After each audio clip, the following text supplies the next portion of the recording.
Hello everyone, ICT virtual classes में मैं योगेश केमनी आपका स्वागत करता हूं। तो जैसा कि आप जानते हैं हम पढ़ रहे थे इलेक्ट्रिसिटी एंड इट्स कंपोनेंट और सर्किट। तो चलिए बात करेंगे कैसे परिपथ पूरा बनता है, कौन कौन से कंडक्टर्स होते हैं, कौन कौन सी चीजें इंसुलेटर्स होते हैं, यानी कि कौन सी चीजें चालक होती है और कौन सी चीजें कुचालक होती है। और इनको समझने के लिए चलते हैं सीधा डिजिटल बोर्ड की तरफ। तो जैसे कि आप सभी जानते हैं कि अगर हमें यहाँ पर सर्किट कंप्लीट बनाना था तो हमने यहाँ पर देखिए एक पिन लगाई। अब पिन की जगह अगर मैं यहाँ पर प्लास्टिक लगा देता तो क्या ये सर्किट पूरा होता? वही अभी हमें देखना भी है। तो देखो, Boojo has drawn the inside of the torch. Boojo ने क्या किया, टॉर्च के अंदर का पूरा एक सर्किट बनाया। When we close the switch, जब हम स्विच को क्लोज करते हैं यानी कि सर्किट कंप्लीट हो जाता है, तो यहाँ पर बल्ब ग्लो करने लग जाता है, बल्ब चमकने लग जाता है। So can you draw a red line on the figure indicating the complete circuit? तो क्या हम यहाँ पर रेड लाइन बना सकते हैं कि एक फिगर पूरा कंप्लीट सर्किट बना है? तो देखो यहाँ से हमारा नेगेटिव टर्मिनल साइड का जुड़ा, ये एक स्विच से जुड़ा है। स्विच पे हमारे पास क्या, देखो स्लाइडिंग एक की यहाँ पर जोड़ी हुई है। स्विच को स्लाइड करेंगे तो ये नीचे आ जाएगा और यहाँ से स्विच का कनेक्शन इससे टूट जाएगा। जैसे स्विच को स्लाइड ऊपर करेंगे तो ये दोनों के दोनों ये कोने जो है ये आपस में जुड़ गए, जिससे कि होगा क्या, करंट यहाँ से आएगा, यहाँ से ऊपर जाएगा एंड देन फिर करंट यहाँ से नीचे की तरफ फ्लो कर जाएगा, यानी कि यहाँ पर सर्किट कंप्लीट है। उसके बाद देखो ये टॉर्च से जुड़ा हुआ है, तो इस तरीके से। और टॉर्च का दूसरा एंड कहाँ जुड़ा हुआ है, या बल्ब का दूसरा एंड कहाँ जुड़ा हुआ है, देखो एक पॉजिटिव पे जुड़ा है और एक एंड हमने तार के थ्रू लंबे से नेगेटिव टर्मिनल पे जोड़ दिया, यानी कि यस ये कंप्लीट सर्किट है। और यहाँ पर क्या हो रहा है, ये पूरा का पूरा बल्ब हमारा ग्लो कर रहा है। तो बल्ब के आगे यहाँ पर थोड़ा सा रिफ्लेक्टर लगाया रहता है, जिससे ये रोशनी थोड़ी सी ज्यादा हो जाए, फैल जाए। जैसे कि अभी हमने इससे पहले एक चैप्टर पढ़ा था प्रकाश का परावर्तन। तो उस परावर्तन के दौरान हुआ क्या, लाइट इससे टकराएगी और टकरा कर क्या करेगी, फैलेगी। फैलेगी तो क्या होगा, उजाला होगा, रोशनी होगी। ठीक है, तो ये बात आपको ध्यान में रखनी है। बाहर पे प्लास्टिक की केसिंग होती है जिसके अंदर ये पूरा का पूरा टॉर्च सेटअप हुई रहती है। तो ये पूरा का पूरा एक कंप्लीट डायग्राम है हमारा एक इलेक्ट्रिक टॉर्च का, आप कह सकते हो। तो ये कई बार पेपर में आ जाता है, नोट करेंगे इस डायग्राम को फटाफट से।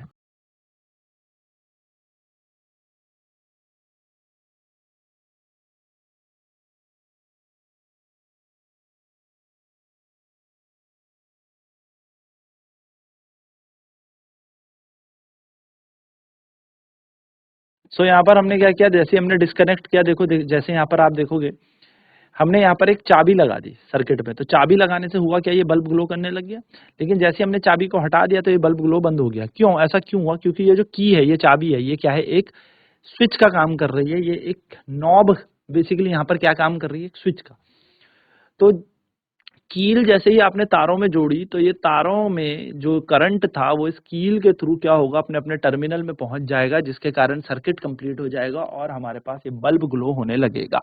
ठीक है, तो याद रखना, disconnect the switch from the electric circuit used for this will leave you two free end of the wire shown in figure 12 point. देखो, तो जैसे हमने यहाँ से कुछ चीज हटाई, पिन हटाई या डिस्कनेक्ट किया, तो हमने यहाँ पर क्या देखा, हमने यहाँ पर देखा कि ये बल्ब बंद हो गया। अब हमने क्या किया, यहाँ पर हमने एक अरेंजमेंट को टेस्ट करने के लिए यहाँ पे मटेरियल हमने यहाँ पर लगा दिया, यानी कि हमने यहाँ पर क्या लगा दिया, एक कील लगा दी। अब इस कील लगाने से क्या हुआ, कील लगाने से फिर से या सॉरी, ये चाबी लगा दी। इससे हुआ क्या, ये चाबी या कील लगाने से ये बल्ब फिर से ग्लो कर गया। तो आपने देखा होगा, कुछ सैंपल्स को आप नोट डाउन करें।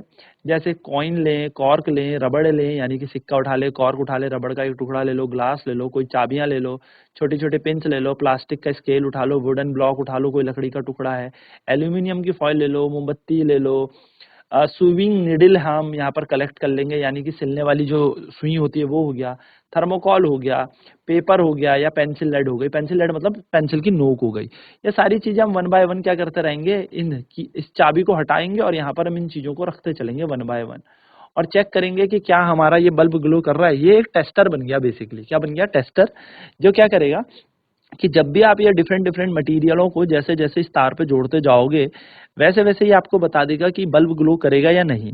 यानी कि इससे आपको ये पता लग जाएगा किसके अंदर से करंट पास हो रहा है, किसके अंदर से करंट पास नहीं हो रहा।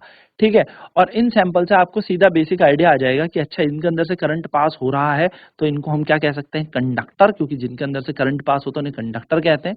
और जिनके अंदर से करंट पास नहीं होता तो उनको हम इंसुलेटर कहते हैं, यानी कि जिनके अंदर से करंट पास हो सकता है वो कंडक्टर, जिनके अंदर से करंट पास नहीं हो सकता वो इंसुलेटर। यानी कि जिनमें धारा प्रवाह कर सकती है उनको हम चालक कहते हैं, और जिनमें धारा प्रवाह नहीं कर सकती उनको हम कुचालक कहते हैं। तो जब हम डिफरेंट डिफरेंट सैंपल्स को इस इलेक्ट्रिक सर्किट पे जोड़ेंगे तो हमें यहाँ से यह आइडिया आ जाएगा कि ये बल्ब जल रहा है या नहीं जल रहा है, यानी कि बल्ब ग्लो कर रहा है या नहीं कर रहा है। इसी के पॉइंट ऑफ व्यू से, ऐसी बेसिसिटी में हम यहाँ पर ये देख पाएंगे, इसी के बेसिक में हम ये देख पाएंगे कि ये कंडक्टर है, इससे करंट पास हो रहा है, ये कंडक्टर नहीं है, इससे करंट पास नहीं हो रहा है। तो make a table in your notebook similar to table 12.1 and record your observation. तो अब आपको क्या करना है, एक टेबल बनाना है और इस टेबल में आपको वन बाय वन अपनी ऑब्जर्वेशन के अनुसार देखना है कि किस चीज को लगाने से आपका बल्ब जला और किस चीज को नहीं लगाने या लगाने से आपका बल्ब ग्लो नहीं कर रहा। यानी कि जब हमने चाबी जोड़ी तो चाबी धातु की बनी होती है, मेटल की बनी होती है, तो बल्ब ग्लो करने लगा, यस। फिर हमने रबड़ लगाया, वो रबड़ जिससे आप अपने लिखा हुआ मिटाते हैं, यानी कि इरेजर हम इसे कहते हैं। तो इरेजर रबड़ का बना है, मटेरियल तो इसका रबड़ है, तो रबड़ से बल्ब नहीं जला। नेक्स्ट हमने स्केल लगाया प्लास्टिक का, तो प्लास्टिक भी अब हमारा करंट कैरी नहीं करता, तो बल्ब नहीं जला। मैचस्टिक बनी है लकड़ी की, लकड़ी लगाई तो भी हमारा यहाँ पर क्या हुआ, बल्ब नहीं जला। ग्लास बैंगल, चूड़ी लगाई है कांच की, तो ये ग्लास से मिलकर बनी है, तो ग्लास से भी ये बल्ब नहीं ग्लो हुआ।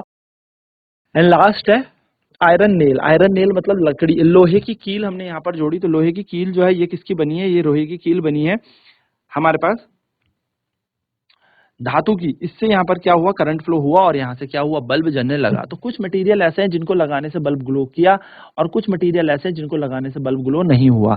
तो जो मटेरियल जिनसे बल्ब ग्लो नहीं हुआ उनको हमने कहा है इंसुलेटर, और जिनसे बल्ब ग्लो हुआ है उसको हमने कहा है कंडक्टर। चलिए फटाफट से नोट करेंगे फिर बढ़ते हैं आगे।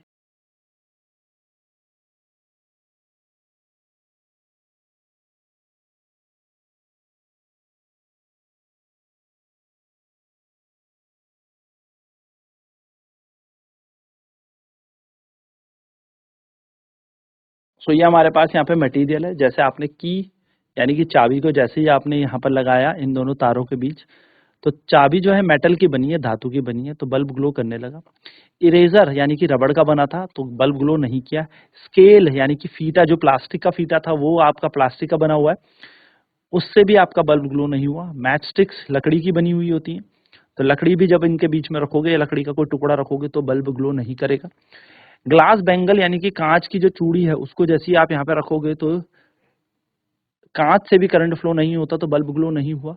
आयरन नेल मेटल का बना हुआ होता है, तो आयरन नेल यानी कि जब आप लोहे की कील रखेंगे तब भी यहाँ पर बल्ब ग्लो नहीं करेगा। तो ये हमारे पास बेसिक सी चीजें हैं जिससे हमें यहाँ से ये पता लग रहा है कि कुछ मटेरियल्स ऐसे होते हैं जिनसे करंट फ्लो होता है एंड कुछ मटेरियल्स ऐसे होते हैं जिनसे करंट फ्लो नहीं होता। यानी कि कुछ धातुएं बोल सकते हो या कुछ पदार्थ ऐसे होते हैं जिनसे धारा का प्रवाह होता है और कुछ यहाँ पर ऐसे पदार्थ होते हैं जिनसे धारा का प्रवाह नहीं होता। So what do you find, the bulb does not glow when the free end of the wire are in contact with some of the material you have tested. तो आपने क्या फाइंड किया, आपने क्या देखा कि बल्ब ऐसा नहीं है कि हर बार ग्लो कर रहा था या हर बार ग्लो नहीं कर रहा था। कुछ मटेरियल जब आपने यहाँ पर लगाया तो बल्ब ग्लो नहीं हुआ। इसका मतलब यह है कि कुछ मटेरियल ऐसे होते हैं जिनसे इलेक्ट्रिक करंट पास नहीं होता, यानी कि there are some material by which electric current is not passed. On the other hand अगर हम वहीं पर दूसरे हाथों की दूसरी तरफ से देखें तो कुछ मटेरियल ऐसे होते हैं जिनके अंदर से इलेक्ट्रिक करंट पास हो रहा था, यानी कि कुछ पदार्थ ऐसे थे जिनके अंदर से धारा का प्रवाह हो रहा था, which is indicate bye glowing bulb. तो ये हमने यहाँ पर क्या हुआ, ग्लोइंग बल्ब द्वारा इंडिकेट किया। ठीक है, तो यानी कि जब बल्ब ग्लो कर रहा था तो इसका मतलब करंट फ्लो हो रहा था, और जब बल्ब ग्लो नहीं कर रहा था इसका मतलब करंट फ्लो नहीं हो रहा था। यानी कि जब बल्ब हमारा ऑन हो रहा था, जल रहा था, बल्ब से लाइट मिल रही थी, इसका मतलब कुछ धातुएं क्या कर रही थी या कुछ पदार्थ ऐसे थे जिनसे धारा प्रवाह कर रही थी। जब बल्ब ग्लो नहीं कर रहा था, बल्ब नहीं जल रहा था, इसका मतलब कुछ पदार्थ ऐसे जिनसे धारा प्रवाह नहीं करती। सो हमने यहाँ पर यही लिखा है, ऐसे material which allow electric current through pass through them are called conductor. ऐसे कुछ मटेरियल जिनके अंदर से इलेक्ट्रिक करंट पास हो उनको हम कंडक्टर कहते हैं इलेक्ट्रिसिटी के। क्या कहते हैं, conductors of electricity. So material through which electric current can pass, यानी कि ऐसे पदार्थ जिनके अंदर से धारा प्रवाह कर सकती है उनको हम क्या कहते हैं, कंडक्टर, यानी कि उनको हम कहते हैं चालक, विद्युत या बिजली के चालक। और ऐसी पदार्थ जिनके अंदर से इलेक्ट्रिक करंट पास नहीं होती इनको हम कहते हैं इंसुलेटर। यानी कि इंसुलेटर क्या होते हैं, जिनके अंदर से इलेक्ट्रिक करंट पास नहीं होता। चलिए नोट डाउन करेंगे फटाफट फिर बता आगे।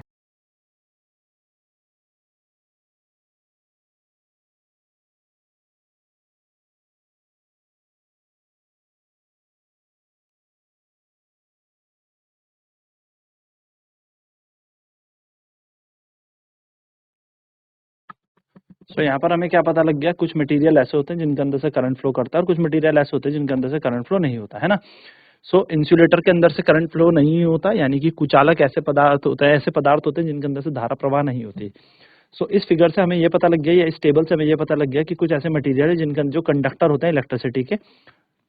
तो कंडक्टर क्या क्या हो सकते हैं, जैसे कि हमारे पास मेटल हो गया यानी कि धातु, चाबी हो गई, आयरन नेल हो गई यानी कि कील हो गई, या फिर आप कह सकते हैं एल्यूमिनियम फॉइल। बिल्कुल, आप जो भी मेटल्स आप देखने को मिलेंगे वो कंडक्टर्स होते हैं। इवन दो आपकी पेंसिल लेड भी आपकी यहाँ पर कंडक्टर है, यानी कि जब आप पेंसिल की नोक को यहाँ पर रखेंगे इन दोनों तारों के बीच में तो हमारा ये बल्ब ग्लो करेगा।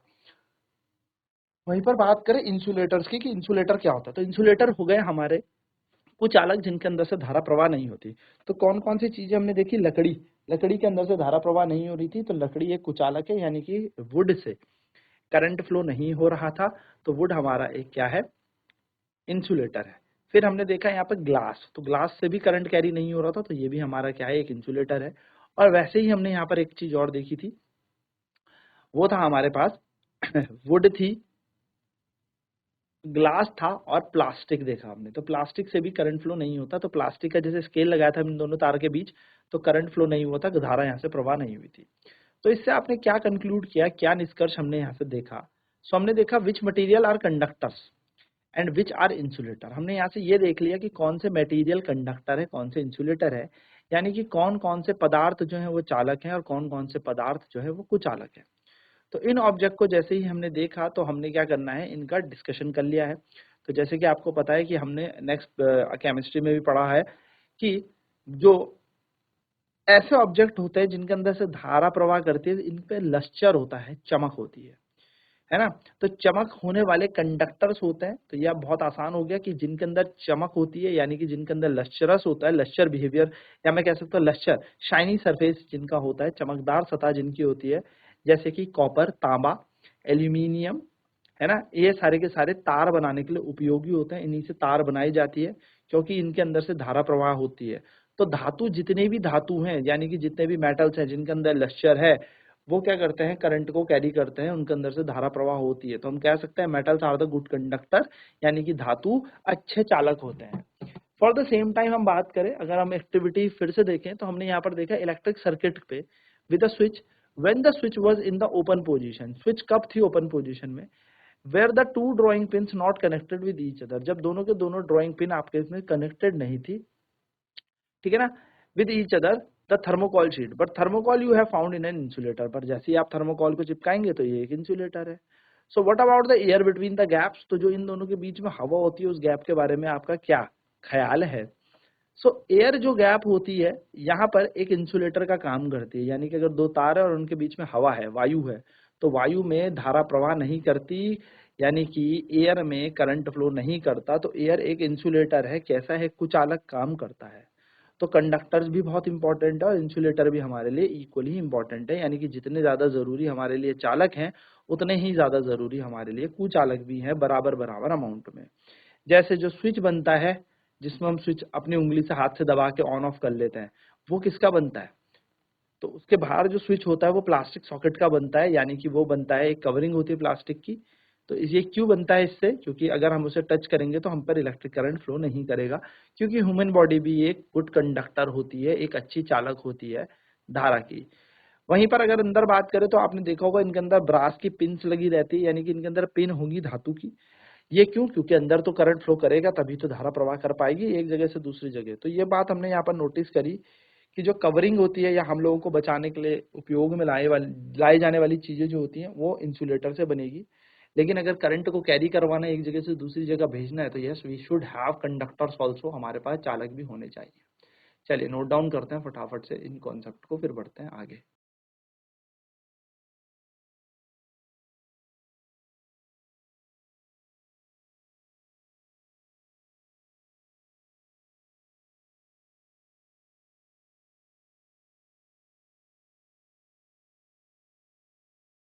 तो कंडक्टर इंसुलेटर हमारे लिए दोनों ही इक्वली इंपॉर्टेंस रोल प्ले करते हैं, यानी कि दोनों के दोनों हमारे लिए बहुत जरूरी है।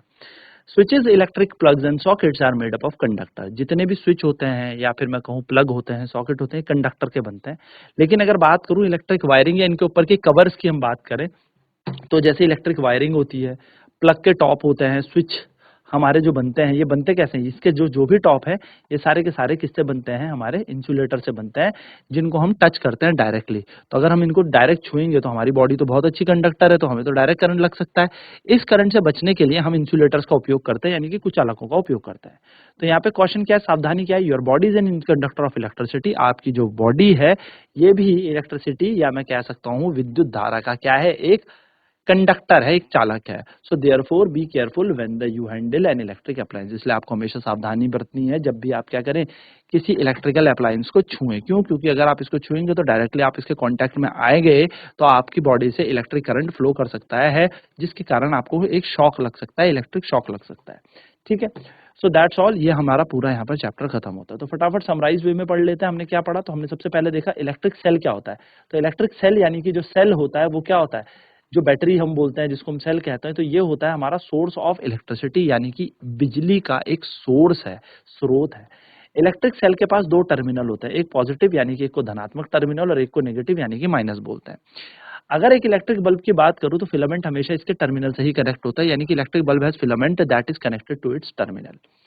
N electric bulb glows when electric current passes through it, और इलेक्ट्रिक बल्ब ग्लो करता है जब इसके अंदर से विद्युत धारा प्रवाह करती है ना। तो बल्ब कब जलेगा, बल्ब तभी जलता है जब इसके अंदर से धारा प्रवाह करती है।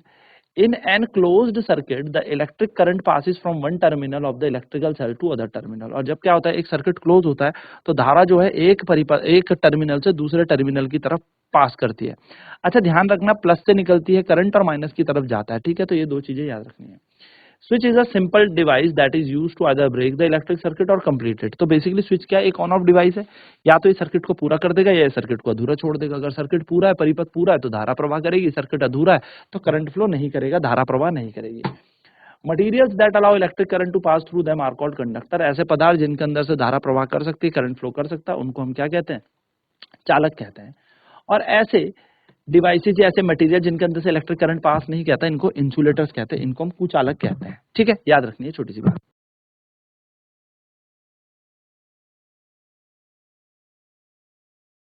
तो यहाँ पर ये हमारा चैप्टर पूरा खत्म होता है। हमने यहाँ पर देखा किस तरीके से सेल काम करता है, किस तरीके से बल्ब के टर्मिनल्स को हमें एक सेल के साथ कनेक्ट करना है, सही परिपथ सही सर्किट क्या होगा, कंडक्टर इंसुलेटर्स क्या होते हैं यानी कि चालक व कुचालक क्या होते हैं, ये सारी चीजें हमने यहाँ पर जानी।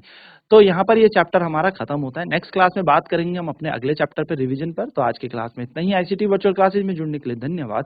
आपका दिन शुभ हो।